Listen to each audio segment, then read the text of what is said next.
Ilang beses na pabalik-balik lang si Theodore sa labas ng emergency room habang naghihintay na lumabas ang doktor. Napahilamo siya sa kanyang mukha at ilang beses na huminga ng malalim. "I didn't know. I'm sorry," aniya habang naiiyak na. "Kumusta na si Portia?" Kinakabahang tanong ni Gemma na kararating lang.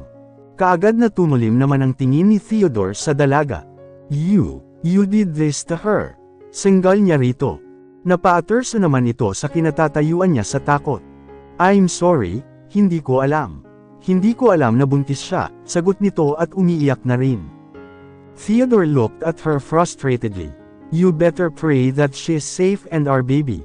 Dahil kapag may isa sa kanilang napahamak, I'll make sure that you'll pay for it," matigas niyang sambit dito. "I'm sorry," umiiyak nitong wika. "Sorry, kaya bang sagipin ng sorry mo ang buhay nila ha? Kaya bang ibalik ng sorry mo ang lahat?" Sigaw niya rito. Theodore, natigilan ng binata at nakita si Genggeng na nagmamadaling lumapit sa kanila. May dala itong paper bag at mukhang mga gamit iyon ni Portia. "Kumusta na si Portia?" tanong nito kay Theodore. Takang tiningnan naman ni Genggeng si Gemma. "Sino ka?" tanong niya rito. "Kaibigan ni, and you still have the guts to call Portia your friend. After what you've done, do you think you deserve to be her friend?" Sabat ni Theodore. Natahimik naman si Gemma, napakibit na lamang sa kanyang balikat si Genggeng. Hindi pa siya pwedeng umalis at halatang nagpipigil ng galit ang boss niya. Baka kung aalis siya ay medyombag nito ang dalaga. Ilang saglit pa ay lumabas na ang doktor. Mabilis na nilapitan naman nila ito. "How's my wife?" tanong ni Theodore dito. Tiningnan naman siya ng doktor. "She's okay now. It's good news at malakas ang kapit ng bata. Ano ba ang daily activities niya at sobrang stress ng pasyente? There's still a big chance na ma-abort ang bata dahil sa pagdurugo niya na buti na lang ay nadala siya kaagad dito sa hospital. Bawal siyang magpagod at ma-stress. Nilinisan na rin ng maayos at nagamot na ang sugat niya sa tuhod. Hindi mo ba binabantayan ang asawa mo? She needs a lot of attention lalo pa at buntis siya," wika ng doktor. Hindi naman makapagsalita si Theodore. Wala siyang excuse sa nangyari.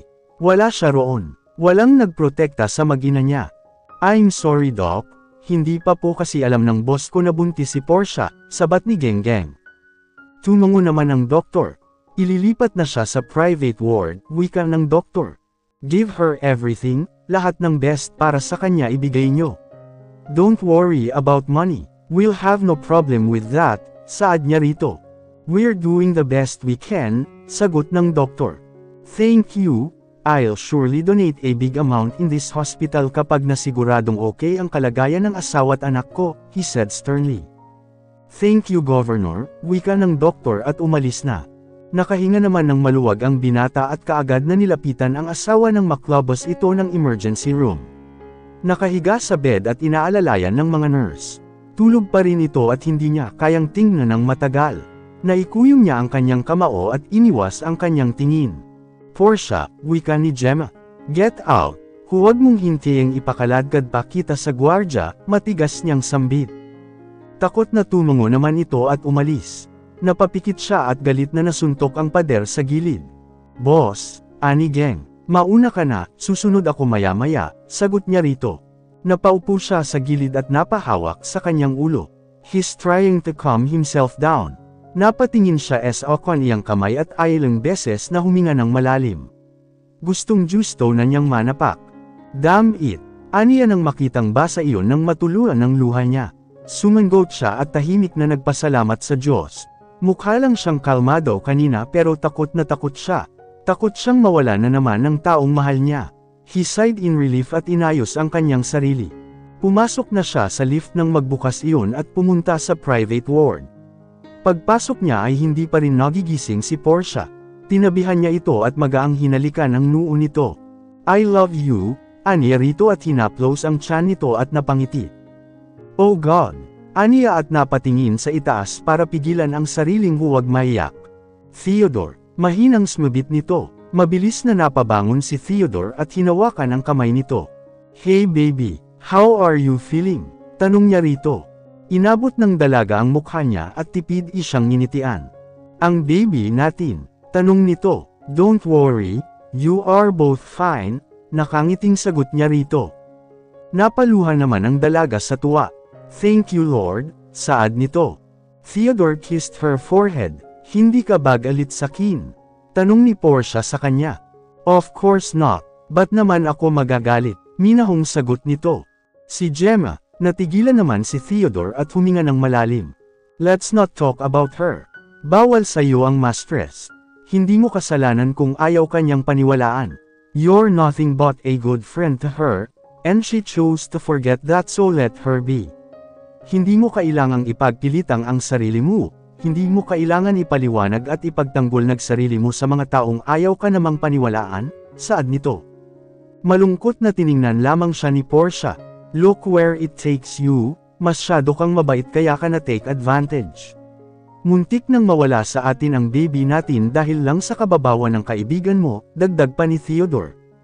Alam kong galit ka, hayaan mo na, tapos na yun, aniya rito. It's my fault too, kung sana nandoon lang ako edi sana hindi iyon nangyari sa'yo. Wala kang kasalanan Theodore, ang importante ay okay kami ni baby, aniya rito. Why did you keep eye from me? Nakasimangot nitong tanong. I'm sorry, hindi ko intensyon na itago sa'yo. Nung nalaman ko kasi nabuntis ako ay nag-away tayo. Hindi naman pwedeng basta ko na lang sabihin sa'yo na hindi tayo okay.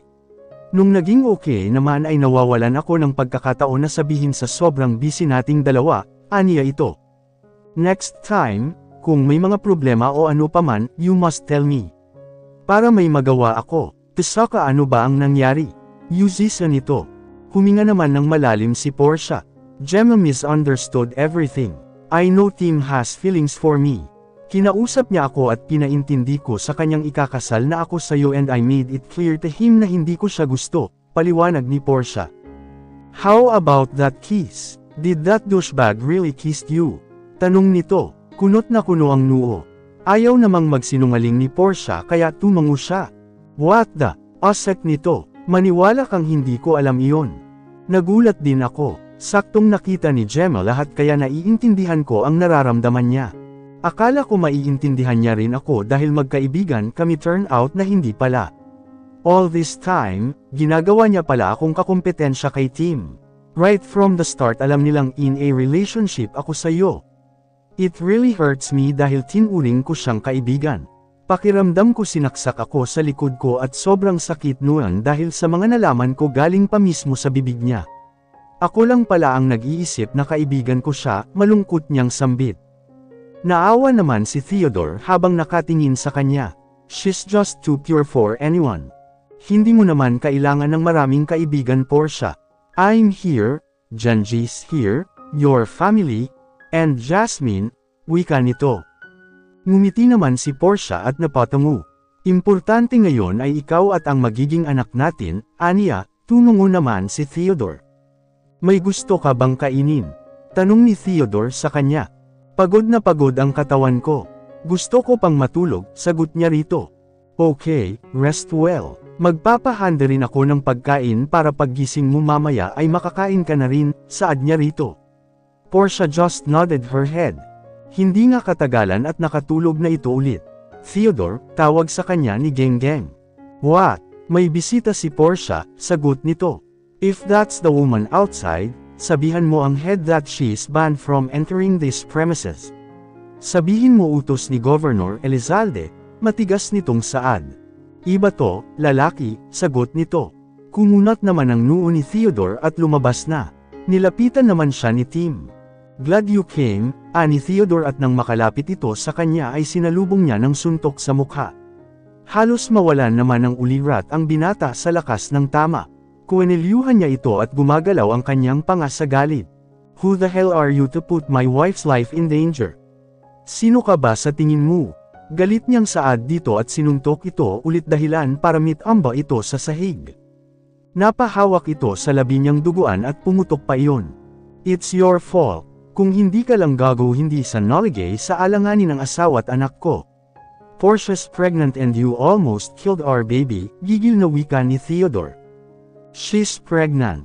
Gulat nitong tanong. You're not getting away from this asshole. Siguraduhin mo lang na malaki ang ipon ng mga magulang mo dahil sisirain ko lahat-lahat ng meron kayo, banta niya rito at tumawag ng security. Gusto ko lang makausap si Portia, wika nito. And then what? Put her life in danger again. Sagot niya rito. Gusto ko lang humingi ng tawad, malungkot nitong sagot. Natawa naman ng pagak si Theodore at tinawagan ng security na kalalabas lang ng lift. Never ever let this man get inside your hospital, or I will shut this down, understand? Matigas niyang sambit at tinalikuran na ito. Mabilis ang kilos na hinawakan naman nila ang binata. Kaya ka lang naman matapang dahil marami kang pera. Ang taas ng tingin mo sa sarili mo. Kung umasta ka para kang asawa hindi pa naman kayo kasal, reklamo nito. Naikuyom naman ni Theodore ang kamay niya at nilingon ito. Hinawakan niya ang panga nito at diniinan niya para mahirapan. Matapang ka lang dahil malawak ang koneksyon mo, gigil nitong wika. Galit na tiningnan naman nito ni Theodore. That's something that would take years before you get 1/4 of where I am right now, direktang sagot niya rito. Masyadong mataas ang tingin mo sa sarili mo. Kung gusto mo akong saktan, lumaban ka ng patas, galit na sambit ni Tim. Talaga, ani Theodore at nginisihan ito. Napalunok naman si Tim sa klase ng ngisi nito. Ayaw ko nga, aanhin ko ang pera ko kung hindi ko magagamit sa mga ganitong sitwasyon. Sa tingin mo ba talaga hahayaan kong mapagod ang kamay ko para sa iyo? Matabang nitong wika at sumenyas na sa mga gwardya na hilahin na ito palabas. Palabisin niyo na yan, pinaiinit niya lang ang ulo ko, wika niya at bumalik na sa loob. Kinabukasan ay nakauwi na rin naman agad sila. Doon na magpapahinga ng maayos si Portia sa bahay ng binata. Kumuha rin ito ng private nurse para kay Portia. Kailangan mong huminto ng pag-aaral para sa anak natin. Alam kong sobrang gusto mong mag-aral pero mas importante ang safety at kalusugan niyo ni Babay, wika nito. Tumango naman si Portia. Naiintindihan ko, sagot niya nito. Napatingin siya sa cellphone niya at sunod-sunod ang notification. Nakatingin lamang siya sa mga mahahabang chats ni Tim at Gemma. Huminga siya ng malalim at hirap pa. Alam niyang hindi lang iyon. Meron pa sa spam inbox niya. Pinatay na lang niya ang kanyang cellphone at nabubuhay na naman ang mga maraming tanong Hazel. Portia, masayang tumakbo papalapit sa kanya si Jasmine at mabilis siyang niyakap. Niyakap niya rin ito pabalik. Mabuti naman at okay kayo ng baby mo, sambit nito. Tumango naman siya rito. Sa awan ng Diyos, sagot niya. Terrace sa loob, nandoon si Mama at Tio, saad nito. Nagulat naman siya, hindi na kami bumisita roon at pauwi na rin pala kayo kaagad. Hindi kasi nasabi sa amin kaagad ni Theodore gawan ng nenervyos yata siya, anito at napahagikak. Talaga, oo, sabi nga ni Genggeng first time niyang makitang ganoon ang reaksyon ni Theodore. Sanay kasi siya na masyadong walang pakialam sa paligid at isang emosyon lang ang meron sa kanyang mukha. Pero nung nasa labas daw ng emergency room, galit, nag-aalala, at para daw matatae sa sobrang kaba, kwento nito. Natawa naman si Portia, na kwento rin pala sa minigeng na dahil pala iyon sa kaibigan mo kuno, anito. Huminga naman siya ng malalim. Oo nga may hindi lang pagkakaintindihan sa ming dalawa, sagot niya. Sa susunod, huwag mo nang pag-akasayahan ng oras ha. Lalo na kung ayaw makinig. Sayang lang sa oras. Tingnan mo tuloy ang nangyari sa iyo, wika nito. Tumango naman siya rito. Pagkapasok nga nila sa loob ay kaagad na sinalubong siya ng konfeti ng tiya at papa niya sa ni Genggeng. May congratulations pang nakasabit sa gilid. Nakagat niya ang kanyang labi at napatikip sa kanyang bibig. Naiiyak na siya, kaagad na niyakap niya ang dalawa at nagpasalamat sa kanila. Sa wakas, magkakaapo na rin ako sa iyo, wika ng kanyang ama. Tuwang-tuwa ito. Kumusta na ang pakiramdam mo Portia? Bata ka, hindi ka man lang nagsabi sa amin na magkakaapo na pala kami, saad ng kanyang tiya. Pinunasan pa nito ang kanyang mukha dahil basa iyon ng luha. Gusto ko sana kayong sorpresahin. Okay na po ako ngayon, sagot niya rito. Terrace sa kusina nyo, marami kaming niluto, lahat mga paborito mo, anito. Tumango naman si Portia.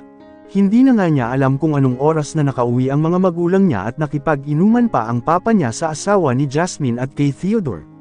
Nauna na siyang umakyat kagabi dahil kalalabas pa lang niya ng hospital.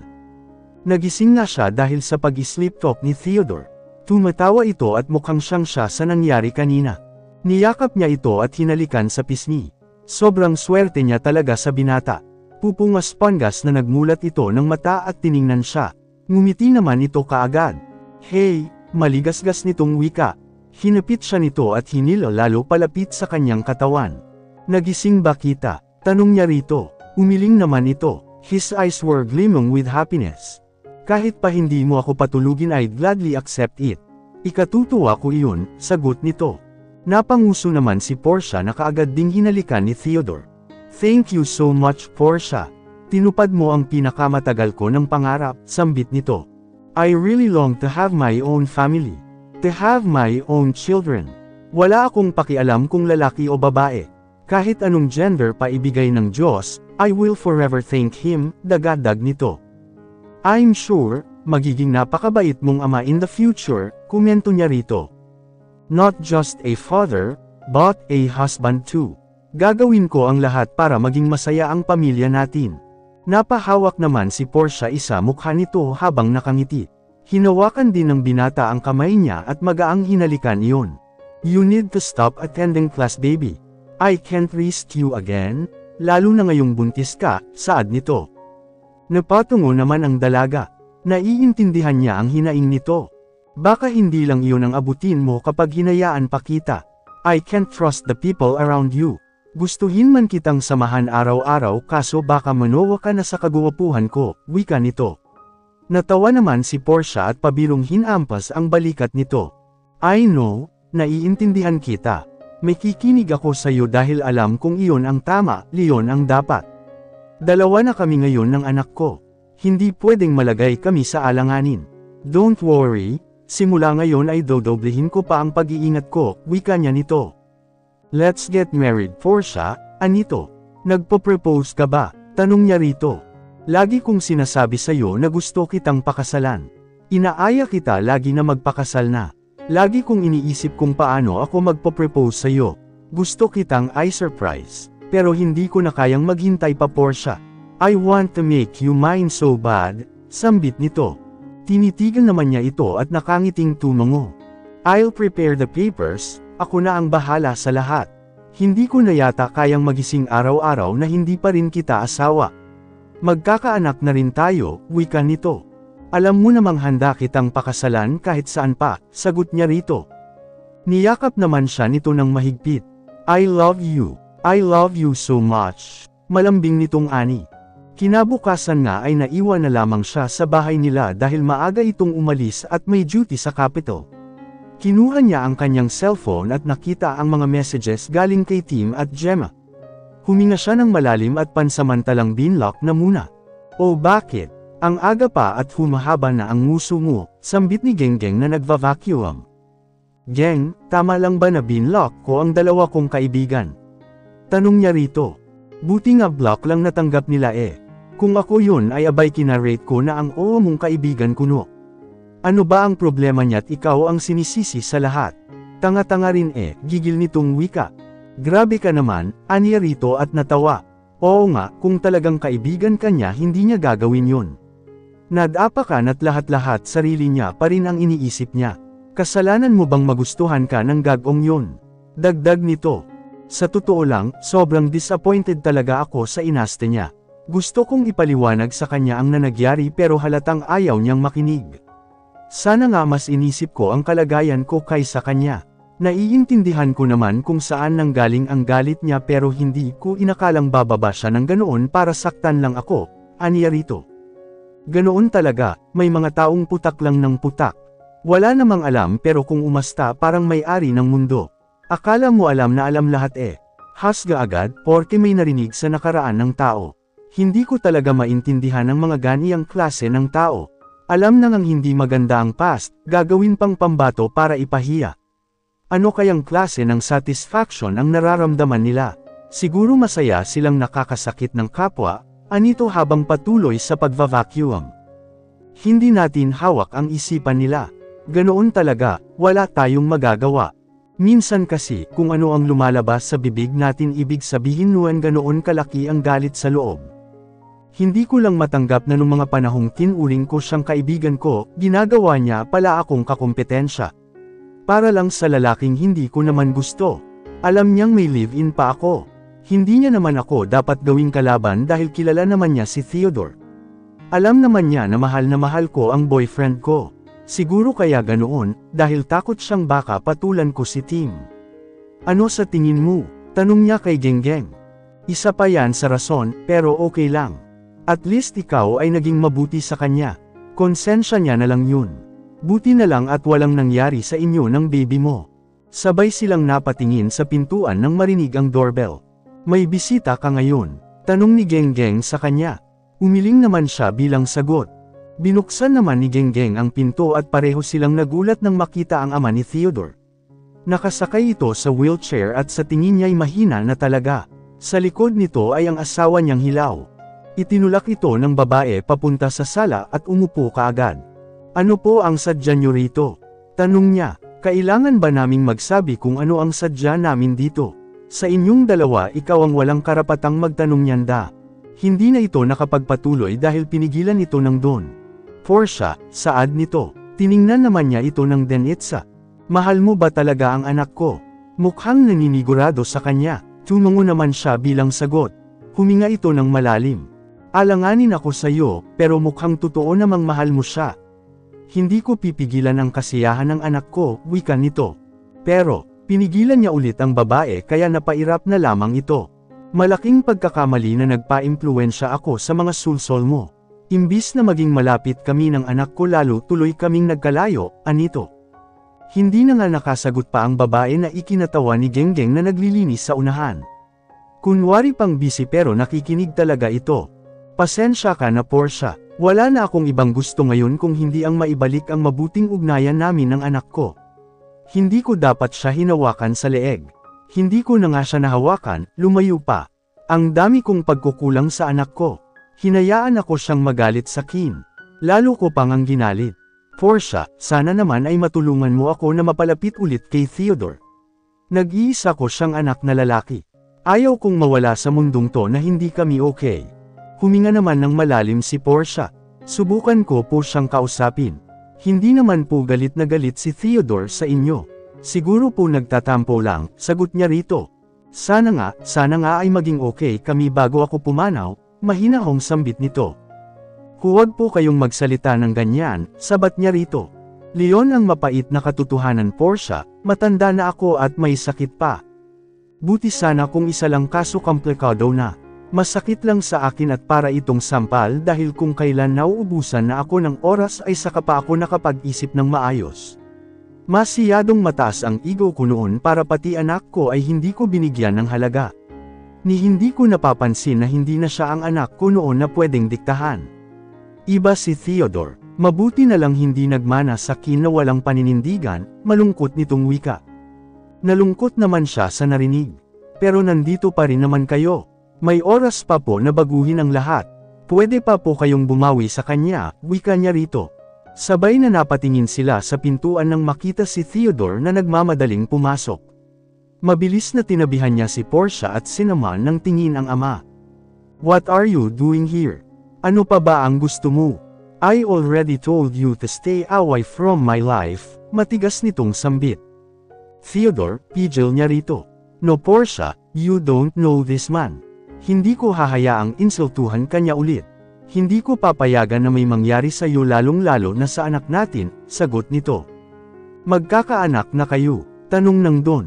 Kita ang kasiyahan sa mukha nito. Yes, and you will never be part of my child's life. Direktang sagot nito. Natigilan naman si Portia at napatingin sa ama nito. Theodore, huwag kang magsalita ng ganyan, pigil niya rito. Patawarin mo ako anak. Alam kong malaki ang pagkakasala ko sa iyo. Pero sana, huwag mong ipagkait sa akin ang magiging apo ko. Habang buhay pa ako malungkot nitong sambit. After everything that you've done. Asek nito. Pinigilan naman ni Portia ang braso ni Theodore para kumalma ito. Hindi kita pipiliting patawarin ako kaagad. Lahat ng ari-arian ko ay mapupunta sa apo ko. Lahat-lahat, sambit nito. Napasinghap naman si Genggeng. Mukhang shock din ang babae nito talagang nanlaki ang mga mata. Hindi mo pwedeng gawin yan, paano naman ako? Kami ni Hazel, sabat nito, nabigay ko na ang para sa inyo. Huwag mo nang kamkamin lahat, sagot naman ng Don. Ibigay mo na sa kanya, nahiya ka pa, ani Theodore at umalis. Hindi naman na ito napigilan ni Portia. Napatingin siya sa ama nito at ramdam niya ang kalungkutan ng matanda.